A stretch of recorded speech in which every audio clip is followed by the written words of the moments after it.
Sarawak plans to win the future of energy. Sarawak has upper hand in development. Those are the headlines for tonight. I'm Handy Gui and this is TVS Nightline.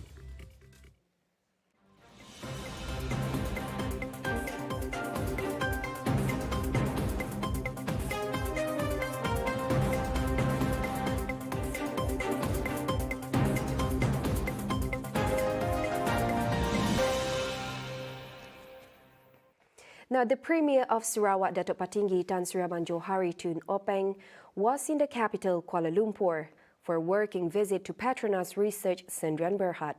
The meeting aims to discuss green hydrogen technology and the future of renewable energy with emphasis on climate change. He noted that Sarawak had amended its law, including its forest ordinance, in order to increase its capacity for carbon storage. Earlier, Abang Johari witnessed the signing of 2 agreements between Petronas and SEDC Energy. He said that the Sarawak government would forge a stronger collaboration with Petronas to add value to the state's resources. Sarawak has high aspiration in terms of energy, and I would like also to mention here that climate change is a real problem. Energy has been the prerequisite for us to move forward. And energy has to be not only seen to be cheap, but it must be within affordability. And it must not destroy the environment. And because of that, the Sarawak government has started to do research also on hydrogen. In his speech, Abang Johari highlighted that the state government also focused on research and development (R&D) activities in all areas of the economy, adding that collaboration with institutions such as the National University of Singapore and US have given returns to the state. Banyak orang bertanya dengan saya kenapa Sarawak bekerjasama dengan NUS, National University of Singapore. Kita kerjasama sebab dia ada network dengan credible institution worldwide because you need certification.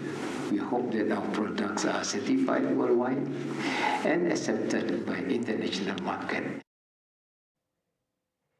Sarawak has the upper hand to continue with its development projects despite the recently announced of expenditure cost-cutting measures by the federal government. The state government's prudent financial management has successfully embarked on alternative revenue streams to diversify its revenue streams. Chief Political Secretary to the Premier Fazruddin Abdul Rahman stressed that Sarawak is in need of speedy physical infrastructure as well as digital development. He said among such examples were the Sarawak State Sales Tax, SST, and through the monetization of the carbon credit resources in the future. Recently, the federal government, through the Treasury Circular on the guidelines on public expenditure savings, stated that ministry, departments, and federal statutory bodies must continue the pre-procurement process with no financial implication on planning, designing, planning approval, settling land project sites matters, and so on.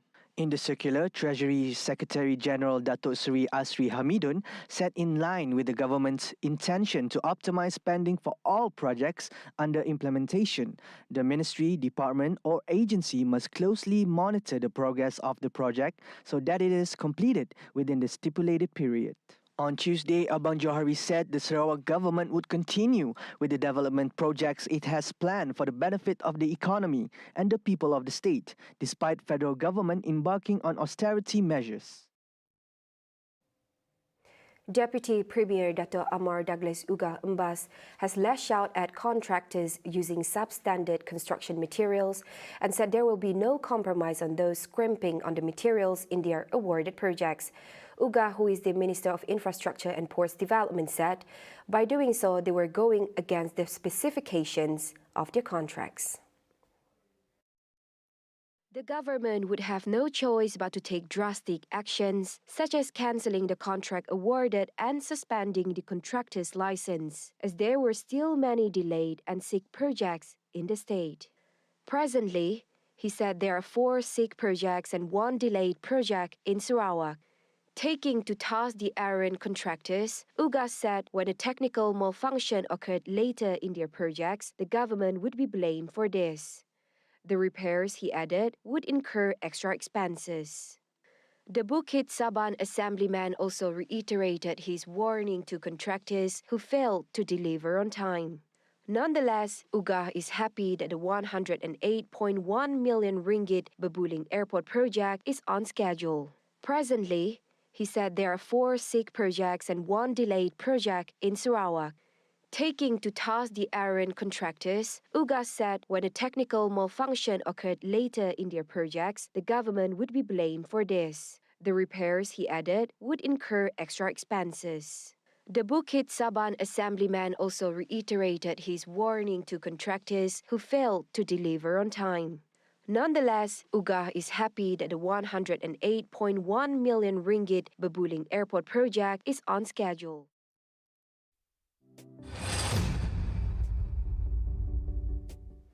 The state government today announced a new alignment of the Autonomous Rapid Transit ART system project, which will now include the Santubong Green Line.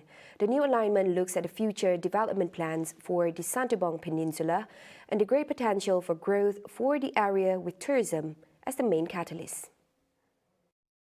Spanning 20 kilometers long, the Green Line is an addition to the Semarahan Line, Blue Line, and the Surian Line, Red Line.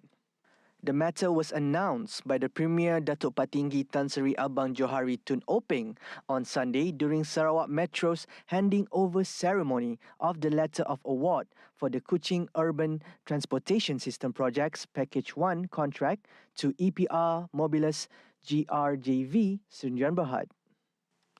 Abang Johari said that the new alignment and future ART projects could also potentially create significant socio-economic benefits for the people of Sarawak. The handover was witnessed by Transport Minister Dato Sri Lee Kim Shin, who represented Abang Johari at the function. The Borneo Cultural Festival BCF has a significant potential and capability to be promoted as an international cultural event in the future.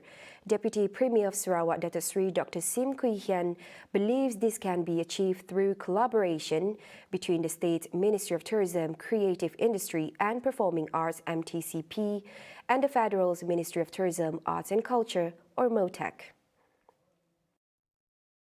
Dr. Sim said such event could assist the government in its economic recovery effort, as the country was heavily hit by the 2-year economic shutdown due to the COVID-19 pandemic.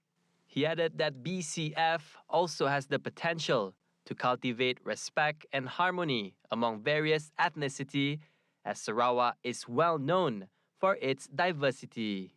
And this definitely is an excellent cultural celebration to celebrate our harmony, tolerance, foster respect and open-mindedness among our ethnic diversity. It's definitely an ideal platform to inculcate beauties in multiracials in order to create our common interest.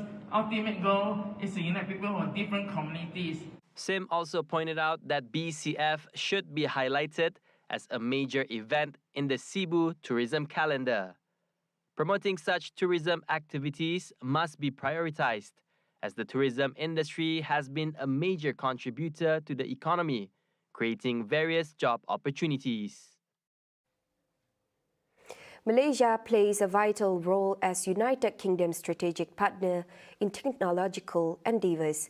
This is proven by the establishment of numerous UK tech companies in Malaysia, stated British High Commissioner to Malaysia, His Excellency Charles Hay. Because of course tech companies can go anywhere, they're globally mobile. They all say, well, it's the quality of the staff here. Malaysians are well trained, people speak English very well. The legal system is very similar. We understand each other very well in all sorts of ways. So it's a very attractive place for British tech companies to come and invest. He also said that the bilateral ties between Malaysia and UK has evolved in the era of modernization, as Malaysia is UK's biggest trading partner in ASEAN through the trade and investment industry. Sarawak, in particular, is impressive, added Charles. It is a definite symptom of climate change. And one of the things I should say that has really impressed me during my trip here to Sarawak is the ambition that the Sarawak authorities have, the Premier and the Deputy Premier and the EPU, to make Sarawak a net zero economy. And the way that I visited Sarawak Energy, I drove in a hydrogen car. What you're doing here is really impressive. Now, the pandemic has forced people to readjust their lives overnight. Such drastic measures have also sparked life changes, such as in health, career choices, and relocations. Meanwhile, those who grew accustomed to the pre-pandemic lifestyle are bereaved with the way of the new normal. Earlier today, we had the opportunity to talk with the counsellor, Adrian Albert, about the post-pandemic that may come with grief. Those who experience the loss of a loved one during the pandemic may have a long-term effect. Identifying grief is often the first step. However, just as each person's experience of grief is unique, coping strategies work differently for each person. How do we cope with the grieving period varies from person to person also. For example, some people might be comfortable not to talk about it. Some people might be comfortable to talk about it. But as research shows that people who talk about the grief, to share about the grief in a common community such as support group or with a counsellor, with a therapist, actually handles the grief more. And for person to person, it's very from person to person, right? So coping is really individualized. Some people may say it's okay that I keep the grief alone, and they get better after years or months or even 10 to 20 years. Or some people, they need to express their grief to someone. So that is how to cope with grief is varying from person to person. According to Adrian, the effects of grief on mental health could cause one to go into isolation for a period of time, leading to a series of addiction as a mean of escape. This could lead to addiction if grieving period is prolonged. So apart from depression, anxiety, you talk about addiction. Yeah? Addiction is actually when they are addicted to something, is actually a part of the maladaptive coping skills. The skills that they are not really able to express their grief, and they regress their grief into something else. For example, addicted to alcohol is the most common one. They are sad, they are not able to express their emotions. The only way they are expressing their emotions is through alcohol. That is one of the examples of addiction cases, apart from mental health cases like depression and anxiety. But then, again, it is very individualized. And then there are some cases that I personally see here, and there are some cases also they are not going towards addiction. At the same time, Adrian said that there are short and long-term solutions to nurse grief. So the most healthy way to deal with grief, I'm talking on research-wise, the most healthy way to deal with grief is, number one, get your support system. Support system might be family, might be friends, might be your co-workers, might be your colleagues. So a healthy support system really helps you in coping with grief. And research shows that when you talk about grief often, you share it to your support system, you share it to someone who trusts, you actually can release a bit of that intense emotions caused by grief. And that is, in my opinion, that is one of the healthy ways that you can cope with grief. Apart from denying it, apart from doing all those things, it's actually accepting or actually acknowledging that you are grieving, acknowledging that this is what is happening to me, that I have to do this, set my goals, meet my support group, talk about it, and then move on from there. So the main healthy point for you to cope with your grief is that you actually talk about it, share about it, and find people who you can trust. Coming up after the break, 2 bodies burned beyond recognition in Cebu. Wickremesinghe elected as president. Right here on TVS Nightline, stay tuned.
Thank you for staying with us.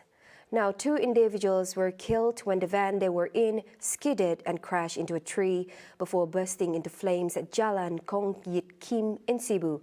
Both victims were pinned in their vehicle and burned beyond recognition during the 5 a.m. incident this morning.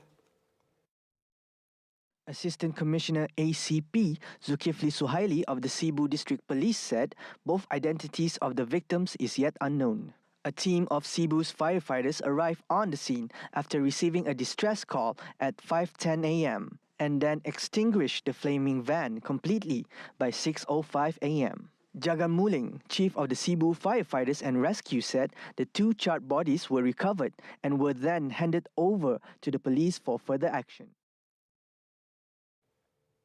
The Malaysian Anti-Corruption Commission MACC officer denied that the agency protected Tan Sri Muhydin Yassin by not investigating the allegations against the former Prime Minister.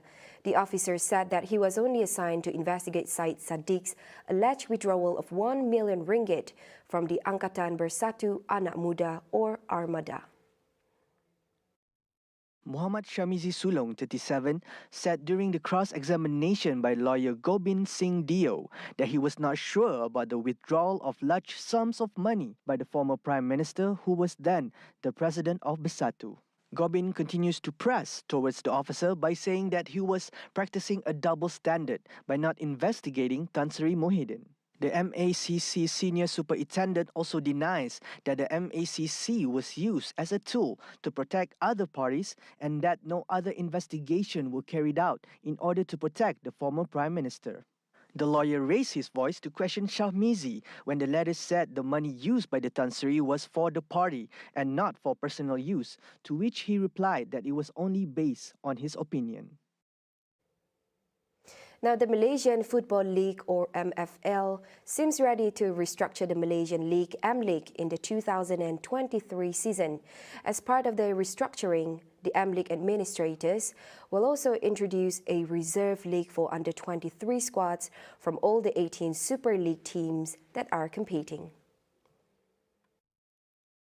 According to the Chief Executive Officer of MFL, Stuart Ramalingam said, by introducing the restructuring of the domestic football pyramid, it will become more relevant with the modern football in the commercial aspect and place priority to the development of local players starting from next season.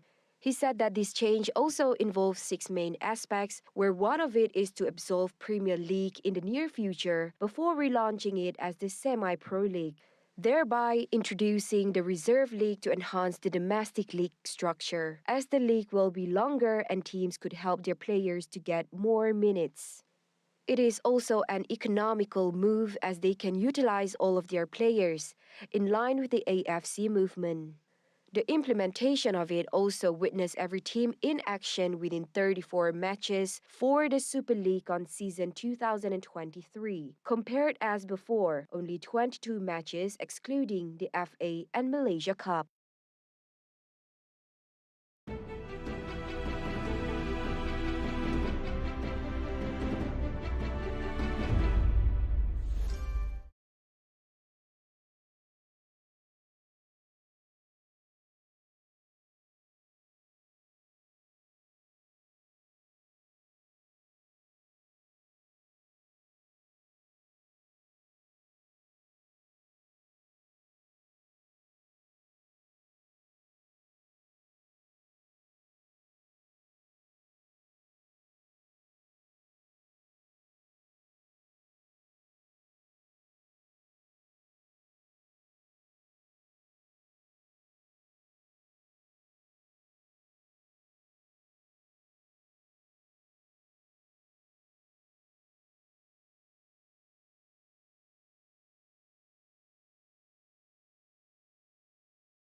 Now on to some global updates.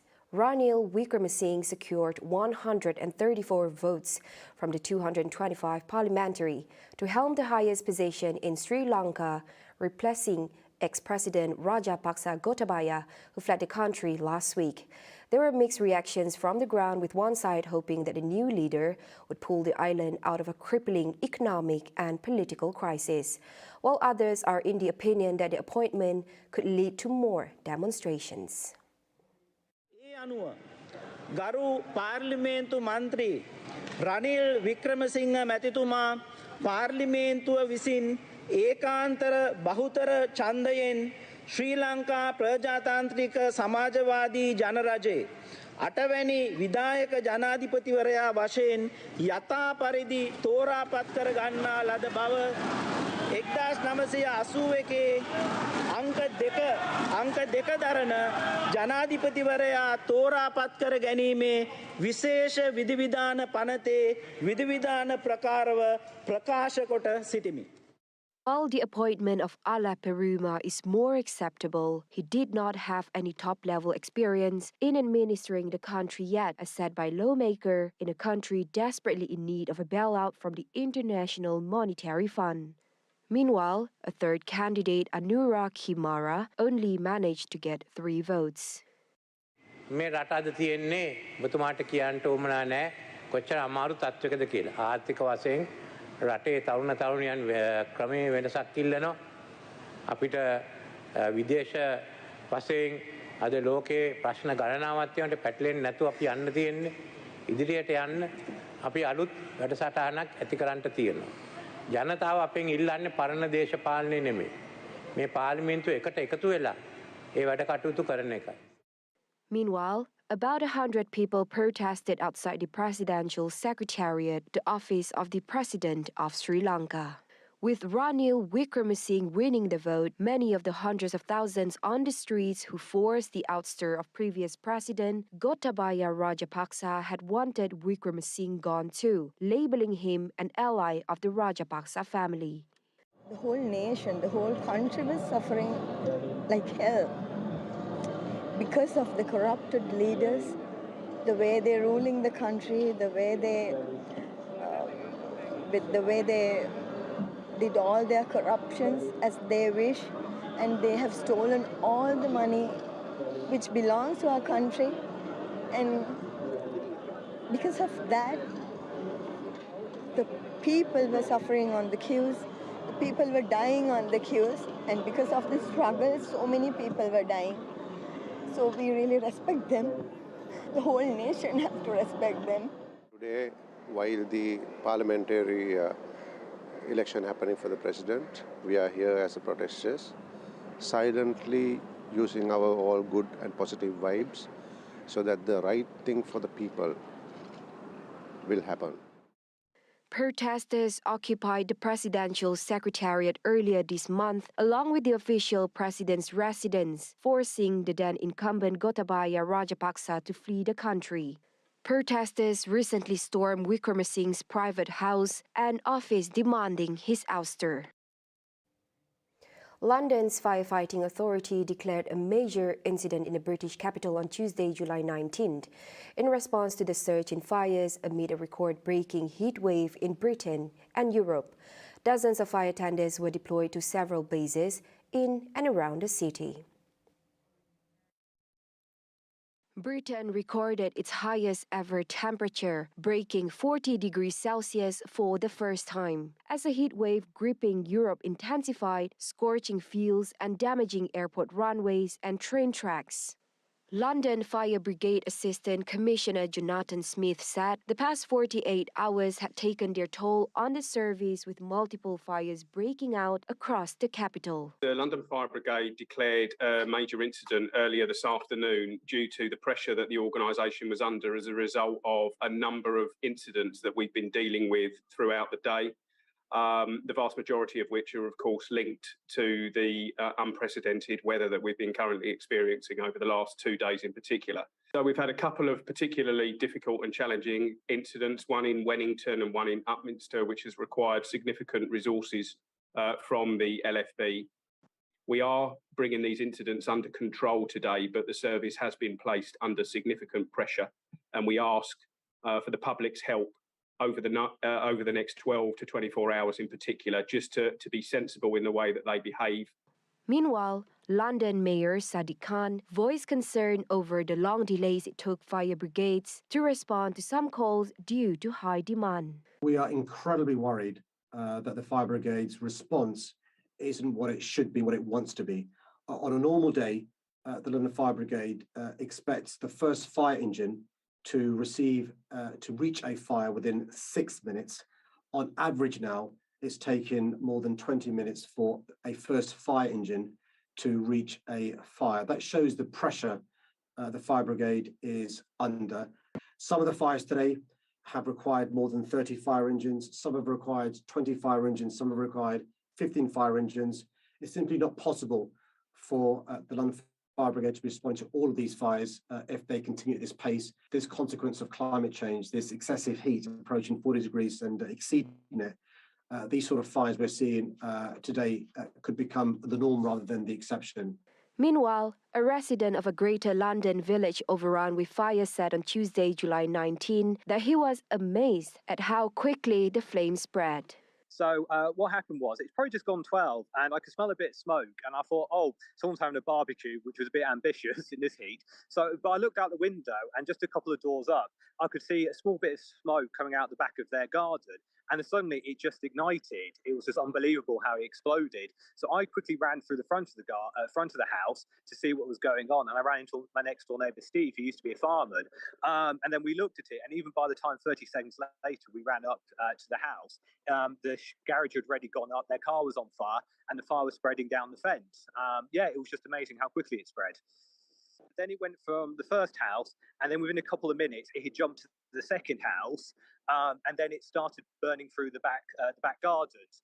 So after we helped the firemen, we actually then started moving all the gas cans and all that, because we thought, oh, they're going to contain it. And then even with about 15 minutes, both houses were completely up. Then it carried on spreading to the next door house, because I was actually in the back garden of the third house by this point, helping the lady there put out her back lawn, because her back lawn just ignited, and it was a good 20 foot away from the actual fire. It just spontaneously combusted, and it was just unbelievable how fast it was spreading. A temperature of more than 40 degrees was provisionally recorded for the first time in Britain, and authorities have put Britain in a state of national emergency over the unprecedented temperatures. See the world closer with TVS. As we bring you the latest news updates both locally and internationally, just a click away by heading on to our website TVSTVMY or follow us on our social media platforms. That's all the time we have for TVS Nightline. I'm Handy Gui. Thank you for watching.